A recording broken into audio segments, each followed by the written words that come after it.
বাংলাদেশ জামায়াতে ইসলামীর সাবেক secretary general ATM Azharul ইসলামকে মুক্তি না দেওয়া পর্যন্ত বিক্ষোভ সমাবেশ চলবে বলে জানিয়েছেন দলটির আমির ডক্টর শফিকুর রহমান।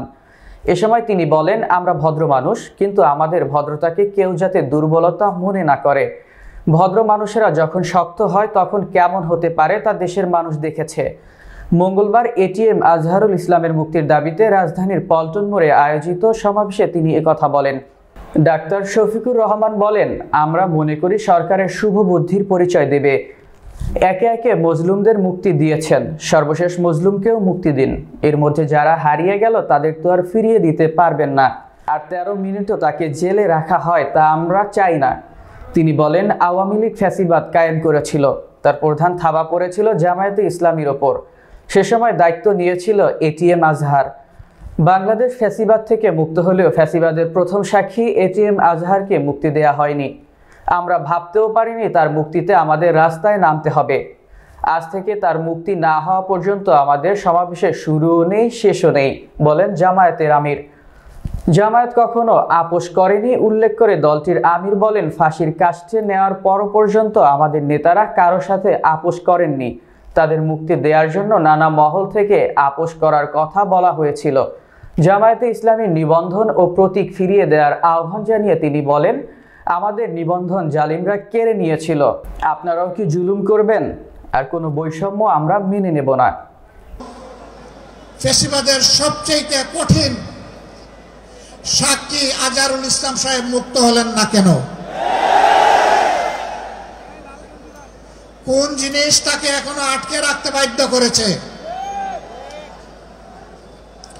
কেন এই বৈষম্য? আমরা তো নিজের থেকে অন্যান্য নেতৃবৃন্দের মুক্তির দাবি জানিয়েছিলাম, এই উদারতা আমরা দেখিয়েছিলাম, উদারতা আমরা দেখিয়েও যাব। কিন্তু আজহারুল ইসলাম সাহেব কবে মুক্তি হবেন সুস্পষ্টভাবে জানতে চাই সরকারের কাছে। আমরা তো চাইনি, কল্পনাও করিনি এইভাবে আমাদেরকে রাস্তায় নামতে হবে প্রিয় আজহার ভাইয়ের মুক্তির দাবিতে। আমরা বাধ্য হয়েছি। আমরা স্পষ্ট বার্তা দিতে চাই, তার মুক্তি না হওয়া পর্যন্ত এই সমাবেশ প্রথমও নয়, শেষও নয়, সমাবেশ, বিক্ষোভ, আন্দোলন অব্যাহত থাকবে।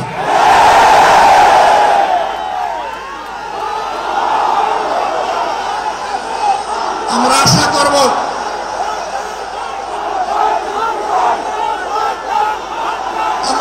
করব সরকার শুভবুদ্ধির পরিচয় দেবেন। এক এক করে বাকি মজলুমদেরকে যেভাবে মুক্তি দিয়েছেন, সর্বশেষ মজলুমটাকেও দেশবাসীর বুকে মুক্তি দিয়ে ফিরিয়ে দিন। বন্ধুদের কণ্ঠে কণ্ঠ মিলে বারবার বলতে চাই, আবু সাইদ মুক্ত, আবু সাইদ মুক্ত। শেষ হয়নি যুদ্ধ, এই যুদ্ধ চলবে ইনশাআল্লাহ। আমাদেরকে মেহেরবানি করে কেউ নতুন করে আর চোখ রাঙাবেন না। ফ্যাসিবাদের ভাষায় কেউ কথা বলবেন না,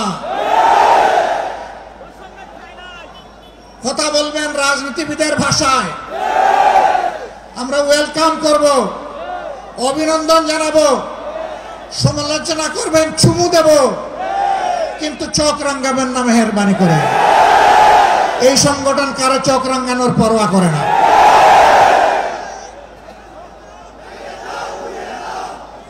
আমার সম্মানিত ভাইরা, দেশের বিরুদ্ধে, জাতির বিরুদ্ধে অতীতেও ষড়যন্ত্র ছিল। ফ্যাসিবাদের পতনের পরেও ষড়যন্ত্র অব্যাহত আছে। এক এক করে আল্লাহ তাআলা সকল ষড়যন্ত্রকে ব্যর্থ করে দিয়েছেন।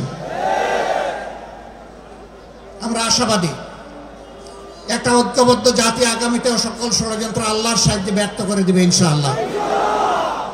তাই আমার শেষ আবেদন, আসুন দল মতের ঊর্ধ্বে উঠে আমরা সব ধরনের ফ্যাসিবাদের বিরুদ্ধে আমরা রুখে দাঁড়াই। আল্লাহ রাব্বুল আলামিন আমাদের ভাই এটিএম আজহারুল ইসলামকে অবিলম্বে সসম্মানে আমাদের বুকে ফিরিয়ে দিন।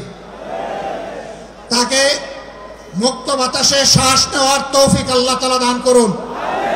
আমরা বিশ্বাস করি আসমান জমিনের মালিকের ইশারাই সর্বোচ্চ ইশারা, তার ফয়সালাই চূড়ান্ত ফয়সালা। আমরা মহান রবের দরবারে সেই ফয়সালা কামনা করছি। আপনাদের সকলকে আজকের এই আয়োজন সফল করার জন্য প্রিয় সংগঠনের পক্ষ থেকে আন্তরিক কৃতজ্ঞতা এবং মুবারকবাদ জানিয়ে আগত দিনের লড়াই সংগ্রামের রাজপথে আবারও সংগ্রামী ভূমিকা রাখার উদাত্ত আহ্বান জানিয়ে আমার বক্তব্য এখানেই শেষ করছি। আল্লাহ হাফেজ। বাংলাদেশ জিন্দাবাদ, বাংলাদেশ জামাত ইসলামী জিন্দাবাদ। আজহার ভাইয়ের মুক্তি চাই, দিতে হবে। আসসালামু আলাইকুম ওয়া রাহমাতুল্লাহ।